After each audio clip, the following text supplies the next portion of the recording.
പ്രമേഹത്തിന് ആയുർവേദത്തിൽ മരുന്നുണ്ട് എന്ന് പ്രശസ്ത ആയുർവേദ ഡോക്ടർ ബി.ജി. ഗോകുലൻ കാര്യകാരണ സഹിതം അസന്നിഗ്ധമായി പ്രഖ്യാപിക്കുന്നു. അദ്ദേഹം നേത്രചികിത്സയിൽ വളരെ ഖ്യാതിയുള്ള ഡോക്ടറാണ്.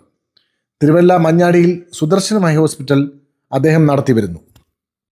അദ്ദേഹത്തിൻ്റെ സഹ ഡോക്ടർ ചിത്ര രാജനും വളരെ പ്രഗത്ഭമതിയായ ഡോക്ടറാണ്. കേരളത്തിൽ അങ്ങോളം ഇങ്ങോളം നല്ല പ്രാക്ടീസുള്ള ഡോക്ടറാണ്. ഡോക്ടർ ബി.ജി. ഗോകുലുമായുള്ള അഭിമുഖം കേട്ടുകൊള്ളുക. നമസ്കാരം.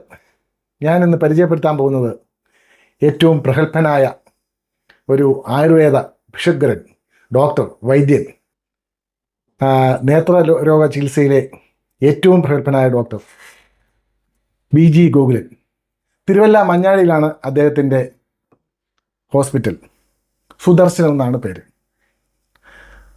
നേത്ര ചികിത്സയിൽ അദ്ദേഹം അഗ്രഗണ്യനാണ്, ഒരു സംശയവും വേണ്ട. കാരണം ഞാൻ അനുഭവസ്ഥനാണ്. ഞാൻ തന്നെയാണ് അതിൻ്റെ ഉദാഹരണവും ദൃഷ്ടാന്തവും. പക്ഷേ ഇന്നത്തെ ചർച്ച ആയുർവേദവും പ്രമേഹവുമാണ്. പ്രമേഹത്തിന് ആയുർവേദത്തിൽ ഏതെങ്കിലും ചികിത്സാവിധികളുണ്ടോ എന്നുള്ളതാണ് ഡോക്ടറോട് എനിക്കുള്ള തർക്കം. അത് ഉണ്ട് എന്നാണ് ഡോക്ടർ വാദിക്കുന്നത്. ചുമ്മാ അത് വിശ്വസിക്കാൻ ഞാൻ ആളല്ല. ഡോക്ടർ അത് എന്നെ ബോധ്യപ്പെടുത്തണം. ബോധ്യപ്പെടുത്തിയാൽ ഞാനത് വിശ്വസിക്കും, ഞാനത് പ്രചരിപ്പിക്കും. ഇപ്പോൾ ഏറ്റവും കൂടുതൽ മനുഷ്യൻ അനുഭവിക്കുന്ന ഒരു ദുരന്തകരമായ രോഗം പ്രമേഹമാണ്. ഒരു വീട്ടിൽ ഒരാളെങ്കിലും ഇല്ലാത്ത, ഈ രോഗമില്ലാത്ത ഒരു വീടില്ല. അപ്പോൾ പണ്ട് മുതലേ ആയുർവേദത്തിൽ പ്രമേഹത്തിന് കൃത്യമായ ഒരു മരുന്നില്ല എന്നുള്ളതാണ് എൻ്റെ ബോധ്യം. അതേസമയം അലോപ്പതിയിൽ അതിനൊക്കെ ചില മരുന്നുകൾ ഉണ്ട് തന്നെ. വളരെയേറെ പഥ്യങ്ങളിലൂടെ പ്രമേഹം കുറയ്ക്കാം എന്നുള്ളതുണ്ട്. പക്ഷേ പഥ്യമില്ലാതെ അലോപ്പതി മരുന്നിലൂടെ പ്രമേഹം കുറയ്ക്കാൻ പറ്റും. പക്ഷേ ആയുർവേദത്തിൽ പറ്റുമോ ഇല്ലയോ എന്നുള്ളത് എനിക്ക് സംശയമാണ്. ഡോക്ടർ ഇന്ന് വിശദമായിട്ട് അതിനെപ്പറ്റി പറയുന്നുണ്ട്. ഡോക്ടർ പറയുന്നത് വിശ്വസിക്കാമെങ്കിൽ വളരെ ഏറെ ആൾക്കാർ ആയുർവേദം സ്വീകരിക്കും. നമസ്കാരം ഡോക്ടർ. നമസ്കാരം. അഡ്വക്കേറ്റ് കെ ജെ മനു പ്രഗത്ഭനായ വക്കീലാണ്, സെൻട്രൽ ഗവൺമെൻറ് കൗൺസിലാണ്, സർവോപരി എൻ്റെ പേഷ്യൻ്റാണ്. അദ്ദേഹം പറഞ്ഞത് ഞാൻ ശ്രമിച്ചു. കാരണം ആധുനിക വൈദ്യശാസ്ത്രം ഒരു അന്തിമമായ ഒരു വിധിയോ ന്യായാധിപനോ അല്ല. അതിൽ ഏകദേശം 100-300 വർഷങ്ങളായിട്ടുള്ളൂ ആധുനിക ശാസ്ത്രത്തിനൊരു വളർച്ച. അത് വളർച്ച ഉണ്ടായിട്ട് ഏകദേശം ഒരു 1.5 നൂറ്റാണ്ടേ ആയിട്ടുള്ളൂ. ആയുർവേദം നേരെ മറിച്ചൊരു 5000-ന് മേൽ വർഷം പഴക്കം അന്നു മുതൽ ഇന്ന് വരെ നിലനിൽക്കുന്നതുമായിട്ടുള്ളൊരു, കാരണം ഒരു മോശമായ ഒരു ശാസ്ത്രമായിരുന്നുവെങ്കിൽ തീർച്ചയായിട്ടും നിലനിൽക്കാൻ സാധ്യമല്ല. സർവൈവൽ ഓഫ് ദ ഫിറ്റസ്റ്റ് എന്നുള്ള നിയമം അനുസരിച്ച് ഏറ്റവും നന്നായിട്ടുള്ളത് മാത്രമാണ് കാലാകാലങ്ങളിൽ നിന്നും പ്രചരിക്കപ്പെടുക. ആധുനിക ശാസ്ത്രമാവട്ടെ ഓരോ 10 വർഷം അല്ലെങ്കിൽ ഓരോ 20 വർഷം കൂടുമ്പോൾ അവർ കണ്ടുപിടിച്ചിട്ടുള്ള ഔഷധങ്ങൾ മാറുന്നു, അത് ബാൻ ചെയ്യപ്പെടുന്നു. അത് കഴിഞ്ഞാൽ അടുത്ത സിദ്ധാന്തം വരുന്നു, അപ്പോഴേക്കും ആ സിദ്ധാന്തം കാലഹരണപ്പെടുന്നു. ഇങ്ങനെ മാറി മാറി മാറി വരുന്ന ഒരു ട്രയൽ പീരീഡിൽ കൂടിയാണ് ഇപ്പോൾ ആധുനിക വൈദ്യശാസ്ത്രം കടന്നു പോകുന്നത്. നാളെ ഒരുപക്ഷെ അത് കുറേയും കൂടി കറകളഞ്ഞ രീതിയിൽ എത്താൻ സാധിക്കുമായിരിക്കും. എങ്കിലും നിലവിലെ രീതി അനുസരിച്ച് ആയുർവേദം എന്ന് പറയുന്നത് ഏകദേശം 5000-ഓളം വർഷം വളരെ പ്രോജ്വലമായ ഒരു ഭൂതകാലം ആയുർവേദത്തിനുണ്ട്. അങ്ങനെ വരുമ്പോഴാണ് നമ്മൾ അവിടെ പ്രമേഹത്തിൻ്റെ ചികിത്സകളെക്കുറിച്ചോ അല്ലെങ്കിൽ പ്രമേഹത്തിൻ്റെ ആയുർവേദ സാധ്യതകളെക്കുറിച്ചോ നമ്മളിവിടെ പരാമർശിക്കാനായിട്ട് ഇന്ന് മനു സാർ എന്നോട് ആവശ്യപ്പെട്ടത്. തീർച്ചയായിട്ടും യഥാർത്ഥത്തിൽ ആയുർവേദത്തിൽ പ്രമേഹം എന്ന് പറയുന്നത് ഒന്നല്ല, രണ്ടുമല്ല, 20 തരത്തിലുള്ള പ്രമേഹങ്ങൾ ആയുർവേദത്തിൽ പറയുന്നു. 4 തരത്തിലുള്ള വാതപ്രമേഹങ്ങൾ, 6 തരത്തിലുള്ള പിത്തപ്രമേഹങ്ങൾ, 10 തരത്തിലുള്ള കഫപ്രമേഹങ്ങൾ. ഈ 10 തരത്തിലുള്ള കഫജമായിട്ടുള്ള പ്രമേഹങ്ങളൊക്കെ വളരെ ചികിത്സിച്ച് ഭേദമാക്കാൻ എളുപ്പമുള്ളവയാണ്. പൈത്തികമായിട്ടുള്ള പ്രമേഹങ്ങളാവട്ടെ കാലാന്തരത്തിൽ ആശ്വസിപ്പിച്ചുകൊണ്ട് പോകാമെന്നുള്ളതാണ്. നേരെ മറിച്ച് വാദപ്രാധാന്യമുള്ള പ്രമേഹം, അത് വാദപ്രകൃതിയുള്ള ആളുകളിൽ അത് പ്രമേഹം കൊണ്ട് തന്നെയാണ് ആ ജീവിതം അവസാനിക്കുന്നത്. അങ്ങനെയുള്ള വളരെ മഹാരോഗങ്ങളിൽപ്പെട്ട ഒന്നായിട്ട് തന്നെയാണ് പ്രമേഹത്തെ ധരിച്ചിരിക്കുന്നത്. അപ്പോൾ ഇവിടെ അവതാരകൻ പറയുന്നത് കേട്ടു, മോഡേൺ ചികിത്സയിൽ കാലാകാലങ്ങളിൽ ഇത് നിരന്തരമായിട്ട് കൊണ്ടുപോകാം. മോഡേൺ ചികിത്സയിലും ഇതൊന്നും എല്ലാത്തിലും സാധ്യമല്ല. കുറേ തരത്തിലുള്ള പ്രമേഹങ്ങളിൽ സാധ്യമാണ് എങ്കിൽ പോലും കീറ്റോസിസ് വന്നിട്ടുള്ളതായോ കിഡ്നി ഡാമേജ് ആയിട്ടുള്ള ഏതെങ്കിലും പ്രമേഹ രോഗികൾ 20-25 വർഷങ്ങൾ കഴിഞ്ഞാൽ കിഡ്നിക്ക് അസുഖമില്ലാത്തതായിട്ടോ ലിവറിന് അസുഖമില്ലാത്തവരായിട്ടോ ഉണ്ടോ? അതെന്തുകൊണ്ട്? പ്രമേഹം കൊണ്ട് മാത്രമാണോ? ഈ പ്രമേഹത്തിന് ഉപയോഗിക്കുന്ന ഔഷധങ്ങൾ, ഇൻസുലിൻ അത് മാറ്റിവെക്കുക. ഇൻസുലിൻ ഒരു ഹോർമോണൽ ആക്ടിവിറ്റിയാണ്. ഔഷധങ്ങൾ കൊടുക്കുന്നതിൽ പലപ്പോഴും അതിന് കാലികമായിട്ടുള്ള പാർശ്വഫലങ്ങൾ ധാരാളമായിട്ട് വരുന്നുണ്ട്. അപ്പോൾ നമ്മൾ ഈ പറഞ്ഞ് മനസ്സിലാവുന്ന പോലുള്ള ഒരു ലളിതമായിട്ടുള്ള ഒരു ചികിത്സാ രീതിയല്ല പ്രമേഹത്തിനുള്ളത്. ഞാൻ പഥ്യത്തിൻ്റെ കാര്യമൊക്കെ പറഞ്ഞതാണ്. ആധുനിക ചികിത്സയിലാണെങ്കിലും ഒരു ഘട്ടം കഴിഞ്ഞാൽ കൈവിട്ടു പോകുന്ന ഒരു അവസ്ഥയാണ് പ്രമേഹം. അത് ശരീരത്തിൻ്റെ കലകളെ ബാധിക്കുകയാണെങ്കിൽ, അകത്തേക്ക് ബാധിക്കുകയാണെങ്കിൽ, അതിൻ്റെ മൂലപ്രവർത്തനങ്ങളെ ബാധിക്കുകയാണെങ്കിൽ അതൊന്നും തിരികെ കിട്ടുവാൻ പ്രയാസമുള്ള കാര്യങ്ങളാണ്. എത്രയോ ആളുകൾ 50 വയസ്സിൽ 60 വയസ്സിലൊക്കെ ആധുനിക ചികിത്സയിൽ ക്രമേണ ഷുഗർ നിവർത്തി നോർമലാക്കി വെച്ചിട്ടുള്ളവരാണെങ്കിൽ പോലും അതിൻ്റെ പാർശ്വഫലങ്ങൾ കൊണ്ട് അല്ലെങ്കിൽ ആ പ്രമേഹം മൂർച്ഛിച്ച് മരണപ്പെട്ടു പോകുന്നുണ്ട്. എന്നാൽ ഇൻസുലിൻ കണ്ടുപിടിച്ചതോടുകൂടി ഇപ്പോൾ ഏകദേശം 100 വർഷത്തിലധികമായി ഇൻസുലിൻ കണ്ടുപിടിച്ചതോടുകൂടി ആ കാലത്ത് പ്രമേഹികൾക്ക് വളരെ ഒരു സന്തോഷകരമായൊരു വാർത്തയായിരുന്നു. കാരണം അന്ന് വരെ ഇത്രയധികം പെട്ടെന്ന് ഒരു ഷുഗർ ലെവലിനെ അല്ലെങ്കിൽ രക്തത്തിലെ പഞ്ചസാര വളരെയധികം കുറച്ച് കൊണ്ടുവരാൻ കഴിവുള്ളൊരു കണ്ടുപിടുത്തം അന്ന് വേറെ ഇല്ലായിരുന്നു. അത് വെച്ച് നോക്കുമ്പോൾ അതിന് വളരെ പ്രസക്തമായൊരു കാലഘട്ടമായിരുന്നു. എങ്കിൽ പോലും ആയുർവേദ രീതിയിൽ ആണെങ്കിലും അലോപ്പതി രീതിയിലാണെങ്കിലും ഇത് പ്രമേഹത്തിൻ്റെ സങ്കീർണതകൾ വന്നു പെട്ടുകഴിഞ്ഞാൽ ചികിത്സിക്കുക എന്നുള്ളത് വളരെ ദുഷ്കരമായിട്ടുള്ള കാര്യം. അല്ലാതെ കാണപ്പെടുന്ന ഒരു ഒട്ടനവധി തുടക്കത്തിൽ കാണുന്ന പ്രമേഹങ്ങൾ, ചെറുപ്പക്കാരിൽ കാണുന്ന പ്രമേഹങ്ങൾ, പ്രമേഹത്തിൻ്റെ ചരിത്രമില്ലാത്ത അല്ലെങ്കിൽ കുടുംബ പാരമ്പര്യമില്ലാത്ത പ്രമേഹങ്ങൾ, ഇവയെല്ലാം ചികിത്സിച്ച് ഭേദമാക്കാൻ എളുപ്പമുള്ള പ്രമേഹങ്ങളാണ്.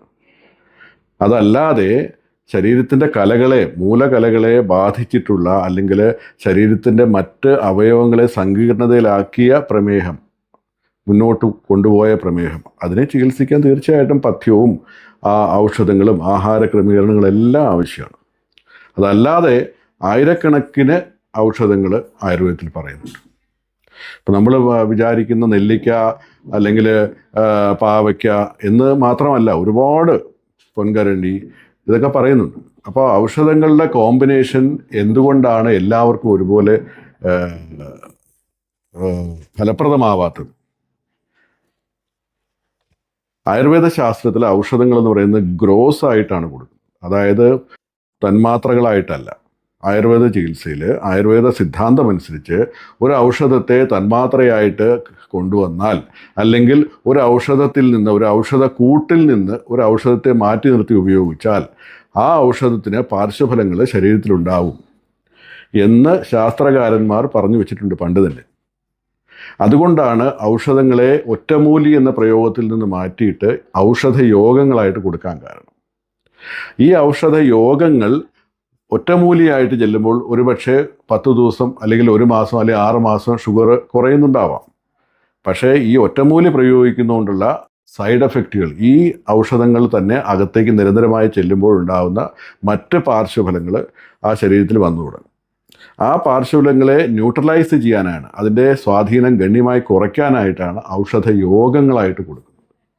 ഔഷധയോഗങ്ങളായിട്ട് അങ്ങനെ കൊടുക്കുമ്പോൾ അതൊരു കോംപ്രമൈസാണ്. അസുഖത്തിന് തീവ്രമായ ഒരു സൗഖ്യം അവിടെ ലഭിക്കാൻ സമയമെടുക്കും. പക്ഷേ അതിൻ്റെ സാധ്യതയും നേരത്തെ ഒറ്റമൂലിയേക്കാളും എളുപ്പമല്ലായിരിക്കും. എങ്കിൽ പോലും അത് പാർശ്വഫലങ്ങളില്ലാതെ ശരീരത്തിന് കൂടുതൽ സങ്കീർണതകളില്ലാതെ പ്രമേഹം ക്രമീകരിക്കുവാനായിട്ട് സഹായിക്കും.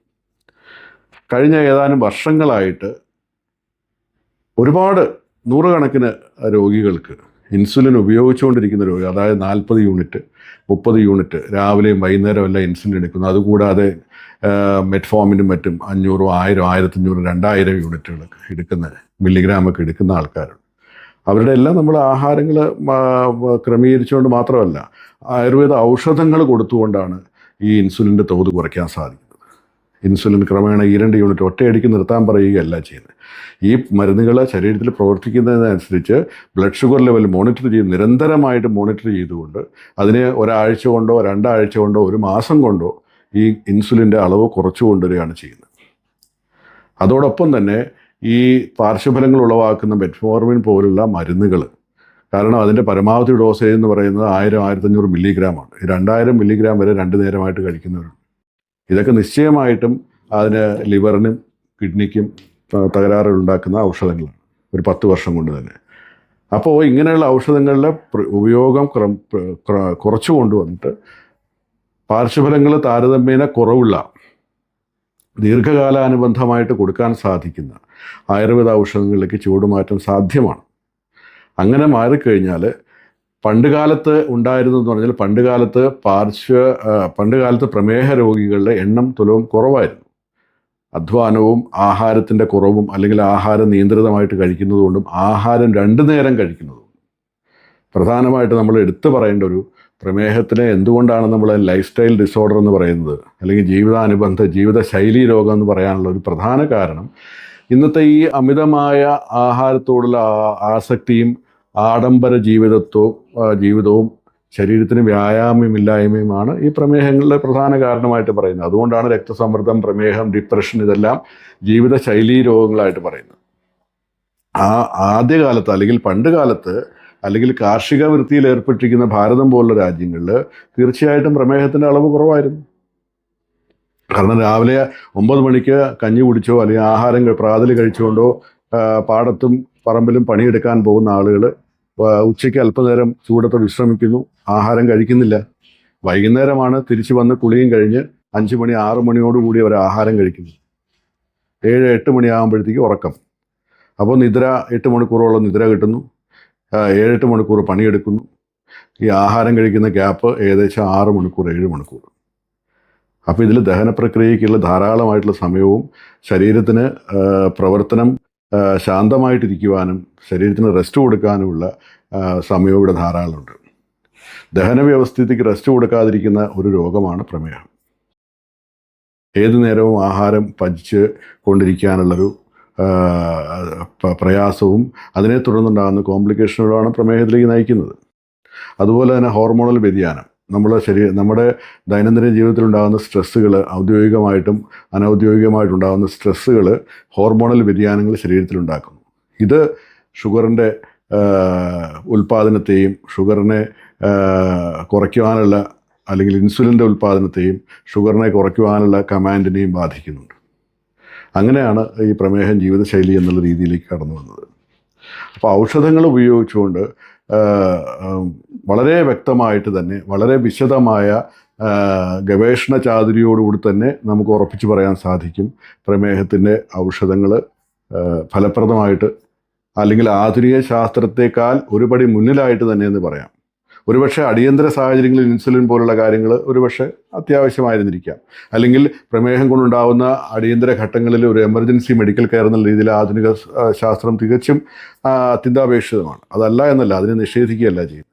പക്ഷേ ഒരു ദീർഘകാലാനുബന്ധമായിട്ടുള്ള ചികിത്സ എന്ന രീതിയിൽ ആയുർവേദം തീർച്ചയായിട്ടും ഫലപ്രദമായിട്ടുള്ള ഒരു ഉപാധി തന്നെയാണ്. ജീവിതോപാധി മാത്രമല്ല, അത് ചികിത്സ മുന്നോട്ട് കൊണ്ടുപോകാനുള്ള അല്ലെങ്കിൽ ചികിത്സിച്ച് ഭേദമാക്കാൻ മുന്നോട്ട് കൊണ്ടുപോകാൻ പറ്റുന്ന ഒരു അസുഖം തന്നെയാണ് ഡയബറ്റീസ്.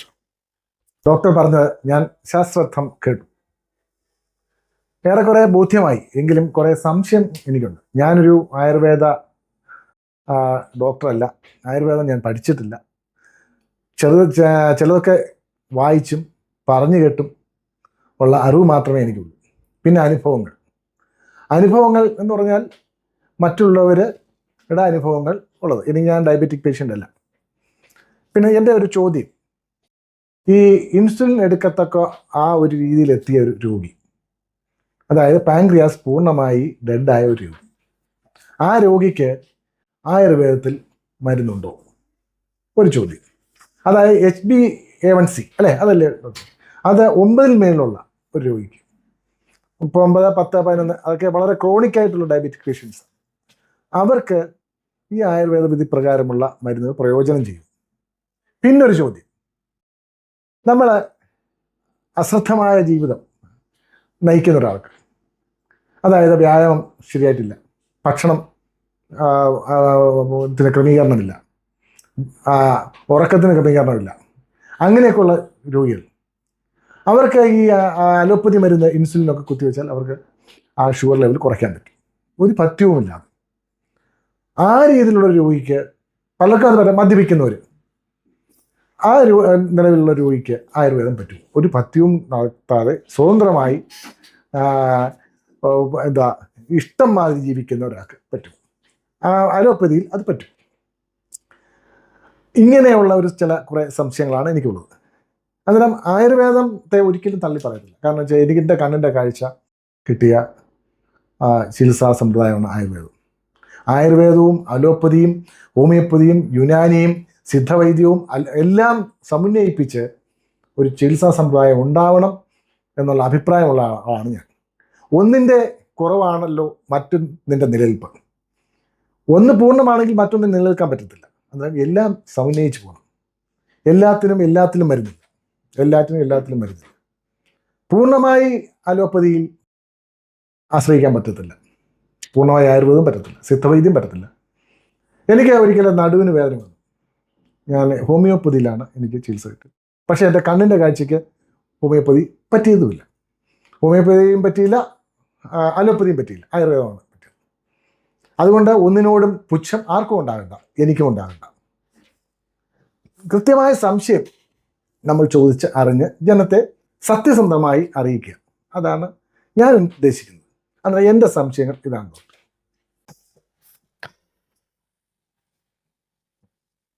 മനുസാറ് പറഞ്ഞ 2-3 വിഷയങ്ങൾ, അനുബന്ധമായിട്ട് പറഞ്ഞ കാര്യങ്ങൾ തീർച്ചയായിട്ടും അതൊരു സംശയ നിവാരണത്തിന് അർഹമാണ്.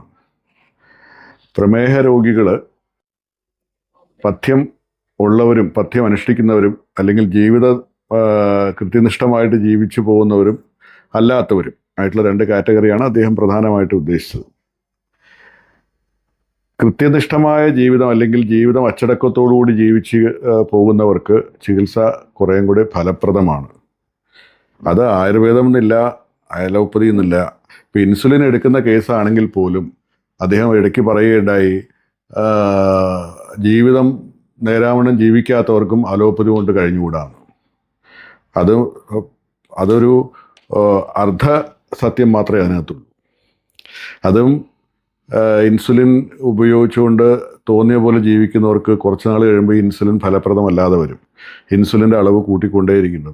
ഇൻസുലിൻ റെസിസ്റ്റൻസ് ബോഡിയിൽ വരും. ഈ ഇൻസുലിൻ നിരന്തരമായിട്ട് കുറേ നാൾ എടുത്തു കഴിഞ്ഞാൽ ഇൻസുലിൻ റെസിസ്റ്റൻസ് വരും.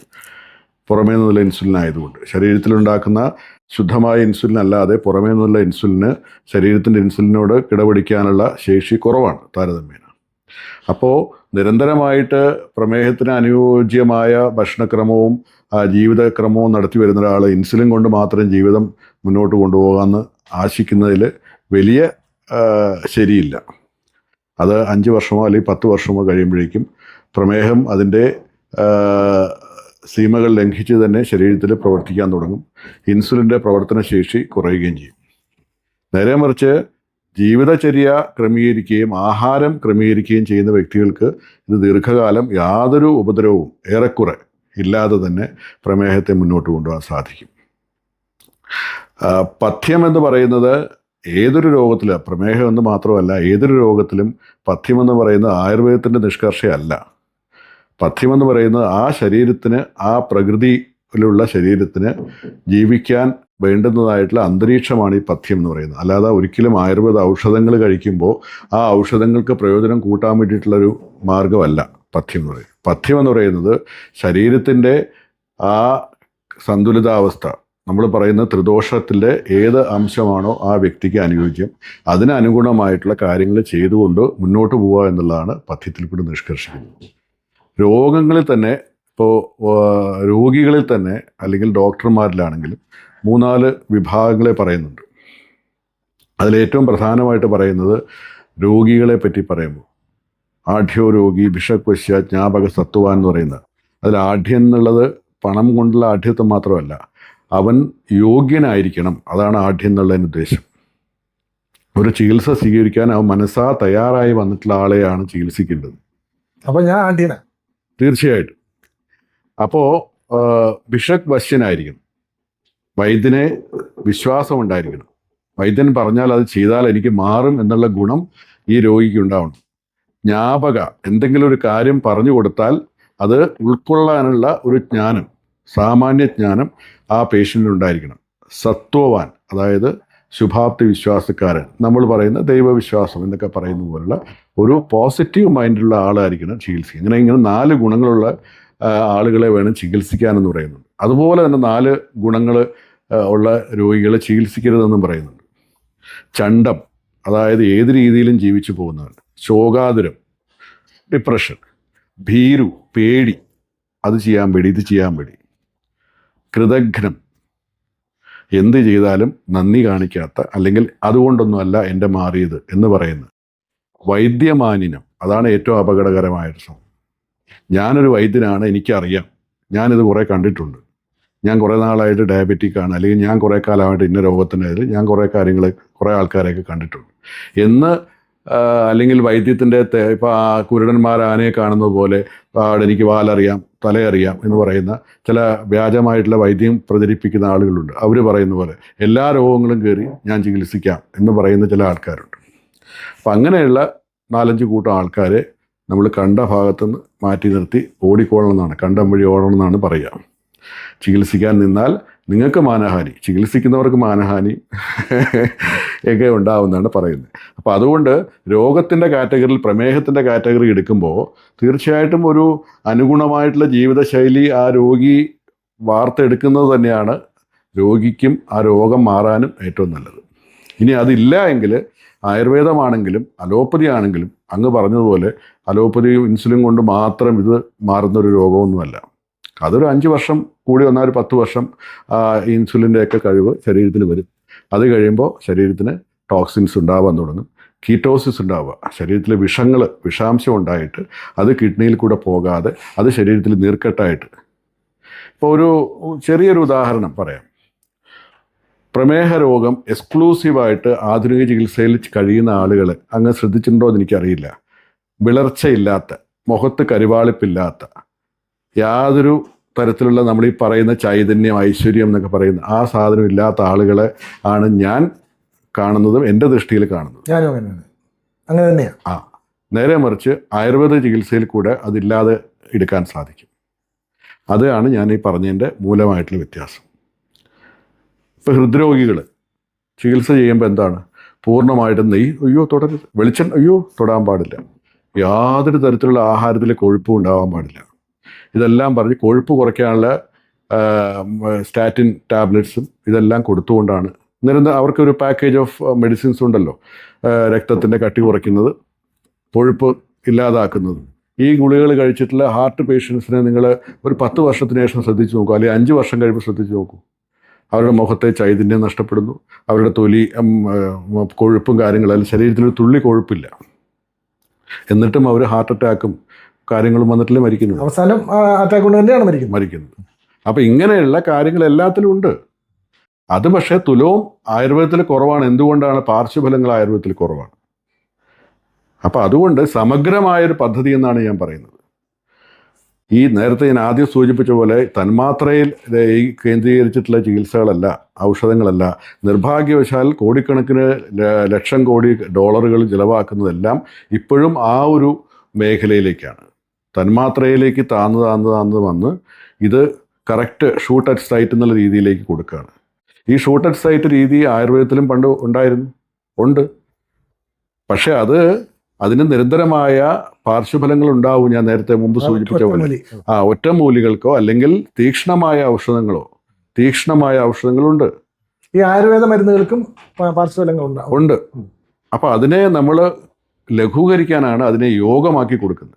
യോഗം എന്ന് വെച്ചാൽ കോമ്പിനേഷൻ. എപ്പോഴും കോമ്പിനേഷനാണ് അതിൻ്റെ മന്ത്രം.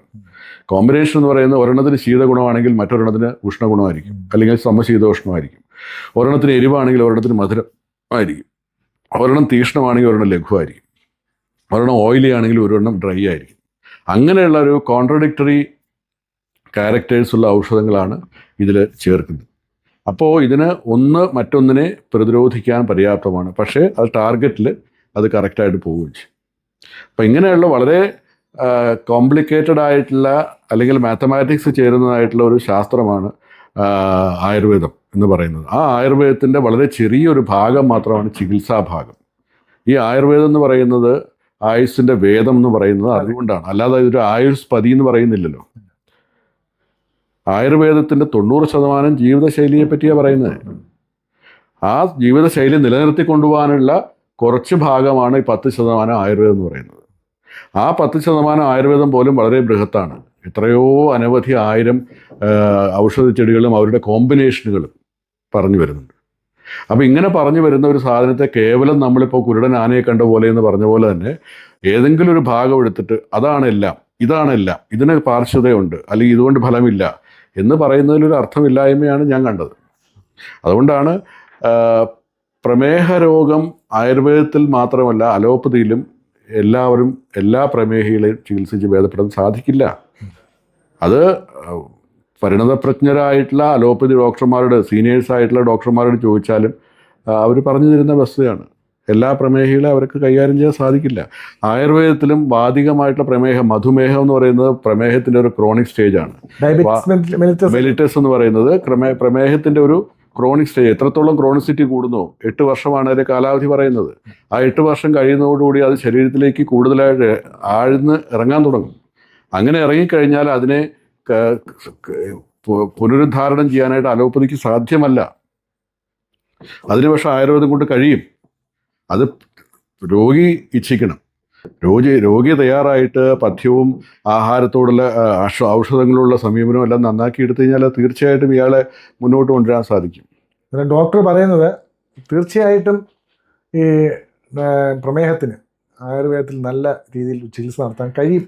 അത് തൊട്ടും തുടർന്നുമില്ലാതെ, അതെ, ശുഭാപ്തി വിശ്വാസം മുതലുള്ള അനുഭവമുണ്ട്. ശുഭാപ്തി വിശ്വാസം എന്നൊരു ഒരു ഡോക്ടറല്ല പറയുന്നത്, അതൊരു ഒരു സാധാരണക്കാരൻ പറയുന്ന വാക്കാണ്. ഇത് അനുഭവത്തിൽ നിന്നാണ് പറയുന്നത്. കാരണം രോഗി തയ്യാറായാൽ കൂടുതൽ നല്ലത്, രോഗി തയ്യാറായില്ലെങ്കിലും കുറേ കൂടെ നല്ലതാണ്, പക്ഷേ അത്രത്തോളം പ്രയോജനം ചെയ്യില്ല എന്ന് മാത്രം. അത് പ്രത്യേകം ഡോക്ടർ ഉണ്ടാക്കുന്ന മരുന്നാണോ അതോ നമ്മൾ എന്തെങ്കിലും സാധാരണ നമ്മുടെ കമ്പോളത്തിൽ കിട്ടുന്ന ആയുർവേദ ഔഷധങ്ങൾ തന്നെയാണ് പ്രധാനപ്പെട്ട ഔഷധ നിർമ്മാതാക്കൾ ഉണ്ടാക്കുന്ന സർട്ടിഫൈഡ് ആയിട്ടുള്ള ആയുഷ് സർട്ടിഫൈഡും മറ്റും ആയിട്ടുള്ള ഔഷധങ്ങളാണ് ഉപയോഗിക്കുന്നത്. പല ഔഷധങ്ങളും, ഒരു സംശയം കൂടെ, പല ഔഷധങ്ങളും ആയുർവേദമാണെന്ന് പറഞ്ഞ് ഇറക്കിയിട്ട് അതിൽ അലോപ്പതി മരുന്ന് ചേർത്തുള്ള പല അത് ആയുർവേദത്തെ കുറ്റം പറഞ്ഞിട്ട് കാര്യമില്ല. അത് നമ്മുടെ സിസ്റ്റത്തെ കുറ്റം പറയണം. നമ്മുടെ സിസ്റ്റത്തിലെ ആരോഗ്യ സംവിധാനത്തെ നോക്കി കാണുന്ന സിസ്റ്റമാണ് പ്രശ്നം. നമ്മൾ ഇതെങ്ങനെ കണ്ടെത്തും? ഇതിന് ഡ്രഗ് റിസർച്ച് ലാബോറട്ടറീസ് ഉണ്ട്. വളരെ ഡീറ്റെയിൽഡ് ആയിട്ട് ഔഷധത്തിൽ മെർക്കുറി ഉണ്ടോ, ഔഷധത്തിൽ ലെഡ് പോയ്സണിംഗ് ഉണ്ടോ, ആർസനിക് പോയ്സൺ ഉണ്ടോ, ഔഷധത്തിൽ മറ്റ് കലർപ്പുകളുണ്ടോ, ആയുർവേദ ഔഷധത്തിൽ ആധുനിക ഔഷധങ്ങളുടെ തന്മാത്രകൾ ചേർന്നിട്ടുണ്ട്, ഇതെല്ലാം അറിയാനുള്ള സംവിധാനങ്ങൾ. ഞാൻ കൊടുക്കുന്ന പ്രമേഹ ഔഷധങ്ങളെല്ലാം ഇതുപോലുള്ള പരിശോധനകൾ നമ്മൾ ചെയ്ത് ബോധ്യപ്പെട്ടുള്ള കാര്യങ്ങളാണ് കൊടുക്കുന്നത്. അല്ലാതെ അപ്പം അതുകൊണ്ട് പലരും പറയാറുണ്ട് ആയുർവേദ മരുന്നുകൾ കഴിച്ച് പെട്ടെന്ന് ഷുഗർ കുറഞ്ഞു. ചിലപ്പോൾ അതിൽ അലോപ്പതിയുടെ മിക്സപ്പ് ഉണ്ടാവാം. ഈ വ്യാജന്മാർ പെരുകി നടക്കുന്ന ഈ കാലത്ത് 30 വൈദ്യൻ ആയുർവേദം ക്വാളിഫൈഡ് ഉണ്ടെങ്കിൽ 300 പാരമ്പര്യ അല്ലെങ്കിൽ വ്യാജന്മാർ വിലസുന്ന നാടാണ്. അപ്പോൾ അവരുടെ സ്വാർത്ഥമായ താല്പര്യങ്ങൾക്ക് വേണ്ടിയും പേര് കിട്ടാൻ വേണ്ടിയിട്ടും ഇംഗ്ലീഷ് മരുന്നുകൾ ചേർത്തിട്ട് കൊടുക്കുന്നത്. അതാണ് ഈ ആയുർവേദത്തിനെ നാശമോശപ്പെടുത്തുന്നത്. ഇത്തരത്തിലുള്ള ആയുർവേദം എന്നുള്ള പേര് ഉപയോഗിച്ച് നടത്തുന്ന വ്യാജവൈദ്യം തന്നെയാണ്. ഇപ്പോൾ നിർഭാഗ്യവശാൽ സമൂഹമാധ്യമം ഇത്രയധികം ശക്തി പ്രാപിച്ചിരിക്കുന്ന ഈ കാലഘട്ടത്തിൽ ഏറ്റവും അധികം ഫലപ്രദമായിട്ട് സമൂഹമാധ്യമം ഉപയോഗിക്കുന്ന ഒരു വിഭാഗം ഈ വ്യാജവൈദ്യ വിഭാഗമാണ്. എവിടെയെങ്കിലും കേട്ടിട്ടുള്ള ഏതെങ്കിലും ചികിത്സകൾ കൊണ്ട് ഏതെങ്കിലും രോഗിക്ക് വന്നിട്ടുള്ള മാറ്റത്തെ അവർ പർവ്വതീകരിച്ചിട്ട് ഇത് ഇയാളെ കൊണ്ട് മാറ്റാൻ പറ്റാത്ത അസുഖങ്ങൾ. ഇവിടെ നേരത്തെ ഒരു വൈദ്യനുണ്ടായിരുന്നു, മരിച്ചുപോയി അല്ലേ, വൈദ്യൻ എന്ന പേരിൽ ഒരു പ്ലംബർ ഉണ്ടായിരുന്നു. അദ്ദേഹത്തിൻ്റെ തൊഴിൽ പ്ലംബിംഗ് ആയിരുന്നു. അത് കഴിഞ്ഞ് റിട്ടയർ ചെയ്ത് ഇവിടെ വന്നിട്ട് നല്ലൊരു കൃഷി തുടങ്ങി. അദ്ദേഹം വളരെയധികം പേരും പ്രശസ്തിയും നേടി അല്ലേ. പ്രശസ്തിയാണോ കുപ്രശസ്തിയാണോ എന്ന് അറിയില്ല. എന്തായാലും അത് കാര്യങ്ങൾ ജനങ്ങൾക്ക്, പക്ഷെ അത് ജനങ്ങളൊന്നും മനസ്സിലാക്കുന്നില്ല. അതാണ് പ്രശ്നം. വളരെ ചെറിയ മരുന്നുണ്ടെന്ന് പറഞ്ഞ് എയ്ഡ്സിന്, ക്യാൻസർ, എല്ലാ രോഗികൾ എവിടെയാണോ ചോദ്യം ചെയ്യാതെ പോകുന്നത് ആ ഭാഗമെല്ലാം കയറി പിടിക്കുകയാണ് ചെയ്യുന്നത്. അങ്ങനെയുള്ള കാര്യങ്ങളാണ്. അതുകൊണ്ടൊക്കെയാണ് താങ്കൾക്കും ഈ ഒരു സംശയം വന്ന് എന്ന് ഞാൻ കരുതുന്നു. ഏതായാലും അങ്ങനെയല്ല, സമഗ്രമായ ഒരു ചികിത്സ ആയുർവേദത്തിൽ പദ്ധതി നിഷ്കർഷിക്കുന്നുണ്ട്. ഞാൻ പറഞ്ഞല്ലോ 20 തരത്തിലുള്ള പ്രമേഹ രോഗത്തെ നിർണ്ണയിക്കാമെങ്കിൽ അതിനുള്ള ഔഷധങ്ങളെ പറയാമെങ്കിൽ പിന്നെ അതിന് ഔഷധം ഇല്ലെന്ന് പറയുന്നതിൽ എന്താ അർത്ഥമുള്ളത്? അതെ. അത് ഞാൻ മനസ്സിലാക്കി. അല്ല, അങ്ങനെയൊന്നും അവിശ്വസിക്കുന്നില്ല. അത് പിന്നെ അത് സംശയം ഡോക്ടറോട് ചോദിച്ചെന്ന് മാത്രമേ ഉള്ളൂ. അപ്പം ഇങ്ങനെയുള്ള എന്താ പറയുക പാർഷ്യലായിട്ടുള്ള അറിവുകളാണ് ഈ പ്രശ്നം ഉണ്ടാകുന്നത്. ഒരു സമഗ്രമായ ഒരു ശാസ്ത്രാവബോധം മറ്റും ഉണ്ടെങ്കിൽ നമുക്ക് തീർച്ചയായിട്ടും വലിയ തരത്തിൽ അത് ഡോക്ടർ പറയുന്നത് തെറ്റാ. സമഗ്രമായ ഒരു അറിവ് സാധാരണക്കാരനായ ഇപ്പം എന്നെ പോലുള്ള ഒരാൾ പ്രയാസമാണ്. പ്രയാസമാണ്. പക്ഷെ അത് ഈ സമൂഹ മാധ്യമങ്ങൾ പ്രചരിക്കുന്ന കാലത്ത് തെറ്റായ അറിവുകൾ ധാരാളം വരുന്നുണ്ട്. ഉണ്ട്. നെഗറ്റീവായിട്ടുള്ള അറിവുകൾ വരുന്നുണ്ട്. നെഗറ്റീവ് ചെയ്യുന്ന ധാരാളമായിട്ടുള്ള കാര്യങ്ങൾ വരുന്നുണ്ട്. അത് ചെയ്യരുത്. ഇപ്പോൾ ഏറ്റവും അധികം പ്രചരിക്കുന്ന ഒരു കാര്യമാണ് ആയുർവേദത്തിനെതിരെ ആയുർവേദ മരുന്ന് കഴിച്ചുകരുത്. പ്രിസ്ക്രിപ്ഷനിൽ പോലും ചില ഡോക്ടർമാർ എഴുതി വയ്ക്കുന്നുണ്ട്, ഇംഗ്ലീഷ് ഡോക്ടർമാർ എഴുതി വയ്ക്കുന്നുണ്ട്. അത് നിയമപരമായിട്ട് തെറ്റാണ്. എന്നാൽ പോലും അവരത് നമ്മളതിന് കേസ് കൊടുക്കുന്നുണ്ട്, അസോസിയേഷന് കേസ് കൊടുക്കുന്നുണ്ട്. എന്താണ് പറയുന്നത്? ആയുർവേദ ഔഷധങ്ങൾ തുടരുത്, ആയുർവേദ ഔഷധങ്ങൾ കഴിക്കുക, കിഡ്നി അടിച്ചു പോകും. അതെ, ഏത് ഔഷധങ്ങൾ കഴിച്ചാൽ കിഡ്നി അടിക്കുന്നത്? മോഡേൺ ഔഷധം കഴിക്കുമ്പോഴാണ് ഈ കിഡ്നി അടിച്ചു പോകുന്നത്. അത് മറച്ചു വെച്ചുകൊണ്ട് താരതമ്യേന ദോഷരഹിതമായിട്ടുള്ള ആയുർവേദ ഔഷധങ്ങൾ കഴിച്ച് കിഡ്നി അടിക്കുന്ന പറയുകയാണ്. എന്നിട്ട് കൊടുക്കുന്നതോ കിഡ്നി നശിപ്പിക്കുന്ന. അല്ല, വേറൊരു കാര്യം, ഈ മോഡേൺ മെഡിസിൻ്റെ ഡോക്ടർമാരും എല്ലാം പറയുന്നത് ഹോമിയോപ്പതിയും ആയുർവേദവും സിദ്ധവൈദ്യവും യുനാനിയും എല്ലാം അശാസ്ത്രീയമാണ്, സൂഡോ സയൻസ് പറയാം. അതെ അതെ. അപ്പൊ അത് എന്തുകൊണ്ടാണെന്ന് ചോദിക്കുന്നത്, ഇതിന്റെ എന്താ ഈ ഒരു കഷായത്തിനകത്തുള്ള കെമിക്കൽസ് എന്താണ്, എന്തൊക്കെയാ കണ്ടന്റ്, എന്തൊക്കെയാണ്, ഇങ്ങനെയൊക്കെയാണ് അവർ ചോദിക്കുന്നത്. അതായത് ഞാനിപ്പോ ഒരു പെട്ടി ഉണ്ടാക്കി വെച്ചിട്ട് ആ പെട്ടിക്കകത്തോട്ട് ഈ ആനയെ പിടിച്ച് കയറ്റണം, എന്നിട്ട് അവർ ആ പെട്ടി അടച്ചു വെച്ച് ആന അതിനകത്ത് ജീവിക്കണം. അതാണ് അവർ ഉദ്ദേശിക്കുന്ന കാര്യം. അത് നടക്കുന്ന കാര്യമാണോ? 10,000-5000 വർഷം കൊണ്ട് എവോൾവ് ചെയ്തിട്ടുള്ള ആയുർവേദത്തിന് അതിൻ്റെതായിട്ടുള്ള സിദ്ധാന്തങ്ങളും മൂല്യങ്ങളും പ്രിൻസിപ്പിൾസും എല്ലാം ഉണ്ട്. ആ ഒരു ഫ്രെയിമിൽ ചട്ടക്കൂടുണ്ടാക്കാതെ 100-200 വർഷം കൊണ്ട് ഡെവലപ്പ് ചെയ്തിട്ടുള്ള വൈദേശികമായിട്ടുള്ള ഒരു അറിവിൽ നിന്നുണ്ടായ തന്മാത്രകളിൽ കൂടി മാത്രം ശാസ്ത്രമുള്ളൂ എന്ന് വാദിക്കുന്ന ഒരു ഭാഗം ഉണ്ടാക്കുന്ന പാരാമീറ്റേഴ്സിൽ എങ്ങനെ ഒതുക്കാൻ സാധിക്കും ആയുർവേദത്തെ? അത് പറ്റത്തില്ല. പക്ഷേ എന്നാൽ ആയുർവേദം ഹോളിസ്റ്റിക് ആണ്. ആയുർവേദം സമഗ്രമായിട്ടുള്ള ശരീരത്തിനെ ഉൾക്കൊള്ളുന്ന ശാസ്ത്രമാണ്. മറ്റത് അങ്ങനെയല്ല, യൂണിറ്റ് വൈസ് ആണ്. പക്ഷെ അല്ല, അത് പറയുമ്പോഴും വേറൊരു കാര്യം പറയാതിരിക്കാൻ പറ്റില്ല. നമ്മുടെ ലോക ജനസംഖ്യയിലെ 90% ജീവിക്കുന്നത് ഈ മോഡേൺ മെഡിസിൻ ഉണ്ടായതുകൊണ്ട് മാത്രമാണ്. തെറ്റായ അതും ഞാൻ നേരത്തെ പറഞ്ഞ കുരുടനും ആനയും തമ്മിലുള്ള ഇതാണ്. തെറ്റാണ്. 90% ആളുകളും ജീവിച്ചു പോകുന്നത് അവരുടെ ദേശത്തുള്ള അടുക്കള വൈദ്യത്തിൽ നിന്നാണ്. അല്ല, ഇപ്പോൾ എല്ലാ ഭാഗത്തും അതാ പറഞ്ഞത്. അതുകൊണ്ടാണ് പറഞ്ഞത് അടുക്കള വൈദ്യം എന്നുള്ളത്. അതായത് അവർ കഴിക്കുന്ന ആഹാരത്തിൽ ഔഷധങ്ങളുണ്ട്. ആഫ്രിക്കയിലാവട്ടെ ഏറ്റവും അധികം, ഈ ഭാരതം കഴിഞ്ഞാൽ ഏറ്റവും അധികം പരമ്പരാഗത അനുഭവങ്ങളുള്ള സ്ഥലം ഒരു ആഫ്രിക്കയാണ്. മിഡ് ആഫ്രിക്ക, വെസ്റ്റ് ആഫ്രിക്കയൊക്കെ വളരെയധികം പാരമ്പര്യമായിട്ടുള്ള സ്രോതസ്സുകളുള്ള സ്ഥലമാണ്. ചൈന. അതല്ല ഞാൻ പറഞ്ഞതല്ല, നേരത്തെ പണ്ട് മരണനിരക്ക് കൂടുതലായിരുന്നു. അതായത് വലിയ മഹാന്മാർ. ഡാറ്റ ഉണ്ടോ? അല്ല, മാർത്താണ്ഡ മഹാരാജാവ് 54-ാമത്തെ വയസ്സിലാണ്. അതൊക്കെ നമ്മൾ ശ്രദ്ധേയരായിട്ടുള്ള ആളുകൾ പോകുന്നതുകൊണ്ട് നമ്മൾ അറിയുന്നു. പലരും ഇപ്പൊ ഇന്നാണ് അദ്ദേഹം ജീവിച്ചിരുന്നെങ്കിൽ അദ്ദേഹം ഒരു 90 വയസ്സ് വരെ ജീവിച്ചിരുന്നേനെ. കാരണം വെച്ചാൽ അത് സപ്പോർട്ട് ചെയ്തതായിട്ടുള്ള, അതിപ്പോ എന്താ ഹാർട്ട് അറ്റാക്ക് കൊണ്ടുണ്ടാവാം. ഞാൻ പറഞ്ഞല്ലോ സമഗ്ര ഈ എമർജൻസി മെഡിസിൻ ഉണ്ട്, അതെല്ലാം നല്ല. ഇപ്പൊ ഹാർട്ട് അറ്റാക്ക് വന്നു. അപ്പോൾ അതേപോലെ തന്നെ ഞാൻ തിരിച്ചു ചോദ്യം ചോദിക്കട്ടെ, എത്രയോ കാർഡിയോളജിസ്റ്റുകൾ, എത്രയോ കാർഡിയോ സർജന്മാർ അറ്റാക്ക് മരിച്ചിട്ടുണ്ട്. പ്രസംഗിച്ചുകൊണ്ടിരിക്കുമ്പോൾ മരിച്ചില്ലേ? ടേബിളിൽ കൊണ്ട് കിടത്തി അവിടെ അറ്റാക്ക് ഉണ്ടായിട്ട് മരിക്കുന്നില്ലേ? അപ്പൊ ഇതിനൊക്കെ നമ്മളൊരു ഡാറ്റ ആയിട്ട് കാണാൻ സാധിക്കില്ല. ഇതൊക്കെ കേട്ട് കേൾവികളും നമുക്ക് സ്വരൂപിക്കാവുന്ന ചില ആശയങ്ങൾ മാത്രമേ ഉള്ളൂ. പക്ഷേ പണ്ട് കാലത്ത് ആയുസ് കുറവായിരുന്നു എന്നുള്ള ഡാറ്റ ഒന്നും തെളിവൊന്നുമില്ല. പണ്ട് കാലത്ത് പ്രമേഹത്തിന്റെ തോതും കുറവായിരുന്നു. പണ്ട് കാലത്ത് ഉണ്ടായിരുന്ന പ്രമേഹം വളരെ കഠിനവും ദുസ്സഹവുമായിരുന്നു. അത് മാത്രമേ ഉള്ളൂ കാര്യം. ഇന്നതല്ല. ഇന്ന് 100-ൽ 9 പേരെയും ട്രീറ്റ്മെന്റ് ചെയ്തെടുക്കാം. പണ്ടതല്ല, 100-ൽ ഒരാൾക്കേ ഉള്ളൂ അസുഖം. അത് വരുന്നത് പക്ഷെ കടുത്തായിരിക്കും വരുന്നത്. അങ്ങനെ വരുമ്പോൾ അത് വലിയ പാടാണ് എടുക്കാൻ. കാരണം അന്ന് ഒന്നാമത്തെ കാര്യം ഈ ധനം എന്നുള്ളത് വലിയ വിഷയമാണ് പണ്ട് കാലത്ത്, ഇല്ലേ? നമ്മുടെ ഒരു ചരിത്രം 100-800 വർഷം എടുത്താൽ നമുക്കറിയാം. അത്രയും ദരിദ്രമായിട്ടുള്ള രാജ്യമായിരുന്നു, ഇല്ലേ? നമ്മുടെ സമ്പത്തും എല്ലാം ഒഴിക്കപ്പെട്ട പ്രദേശമാണ്. അപ്പോൾ നമ്മളെല്ലാം അടിമകളെ പോലെയാണ് പണ്ട് കാലത്ത് കഴിഞ്ഞിരുന്നത്. ഏതാനും ജനം ജന്മികളെ ഒഴിച്ചാൽ ബാക്കിയെല്ലാം തീവ്രമായ ദാരിദ്ര്യം. അപ്പോൾ അവർക്ക് ഇതിൻ്റെ ചികിത്സയും കാര്യങ്ങളൊന്നും കൊണ്ടു കിടക്കാനോ ഒന്നും ചെയ്യാൻ സാധിക്കുമായിരുന്നില്ല, സമയവും ഉണ്ടായിരുന്നില്ല. അതാണ് പ്രശ്നം. അപ്പോൾ ഒരു പരിധി കഴിഞ്ഞാൽ വ്യായാമം കൊണ്ട് മാത്രം പ്രമേഹം കുറയില്ല. വ്യായാമം കൊണ്ട് കുറയുന്ന പ്രമേഹം ഇൻസിപ്പിഡസ് പോലുള്ള തുടക്കത്തിലുള്ള കഫജമായ പ്രമേഹങ്ങളാണ് വ്യായാമം കൊണ്ട് കുറയുന്നത്. ഇപ്പോൾ വണ്ണം വയ്ക്കുന്ന പ്രമേഹികൾ, അല്ലെങ്കിൽ അവർക്ക് വണ്ണം കുറയ്ക്കാനുള്ള ആവശ്യം ചെയ്താൽ തന്നെ പ്രമേഹം കുറയും. നേരെ മറിച്ച് മെലിഞ്ഞിരിക്കുന്നവർ പ്രമേഹിക്ക് അത് കൊണ്ട് മാത്രം സാധിക്കില്ല. വ്യായാമം കൊടുത്താൽ ഒന്നുകൂടി ശരീരം ക്ഷീണിക്കുമ്പോൾ. അപ്പം അങ്ങനെയുള്ള ചില മാത്തമാറ്റിക്കൽ കാൽക്കുലേഷൻസ് ഇതിനകത്തുണ്ട്. അതുകൊണ്ട് മാത്രമേ അതിൽ ചികിത്സ സാധ്യമാവുള്ളൂ.